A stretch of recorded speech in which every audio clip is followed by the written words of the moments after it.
Tiffin બનાવે છે પ્રિયંકા? હા, શું બનાવ્યું ટિફિનમાં? પાલક ને મગની દાળનું શાક. પાલક અને મગની દાળનું શાક. સરસ, ચલો આ તો પણ બહુ ભાવ. કઈ રીતે બનાવવાનું આવ્યું? જો મેં તેલ મૂકી દીધું હો, વઘાર આવી ગયો.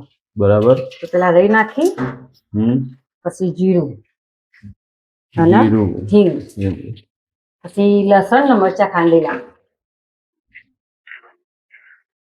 અને ડુંગળી.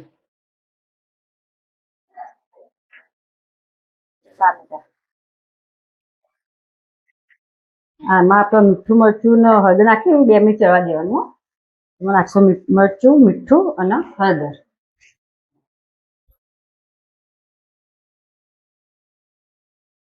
મસાલા ઢાંકી 2 મિનિટ ચડવા દઈએ પેલા.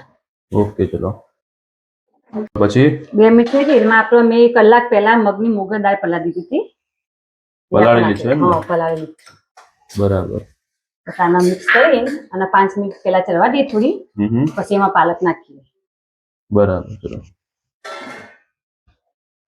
5 મિનિટ થઈ ગઈ છે. હવે એમાં આપણે પાલક નાખી દીધું. પેલો દેખાય થઈ જશે થોડો. મજા આવે શાક ખાવાનું. મજા આવે પાલકની દાળની. શિયાળામાં તો શું લીલું લસણ બધું આવે એટલે વધારે મજા આવે. પછી સૂકું લસણ નાખવાનું. બધું મિક્સ કરીને એને આપણે ચડવા દઈએ. એટલે શું પાલકનું પાણી છૂટશે એટલે એના લીધે દાળ ચડી જશે. બરાબર. પછી આપણે ચડવા દઈએ. જો પાલકનું શાક ખાસું પાલક હતો એટલે અંદર આ તો બધું એકદમ ચડી જાય ને એટલે થોડું થઈ જાય. મસ્ત દેખાય છે. કોથમીર નાખી. પાલક ખાધે સારું. જો આ રીતે બનાવો તો શાક ખાવાની મજા આવે.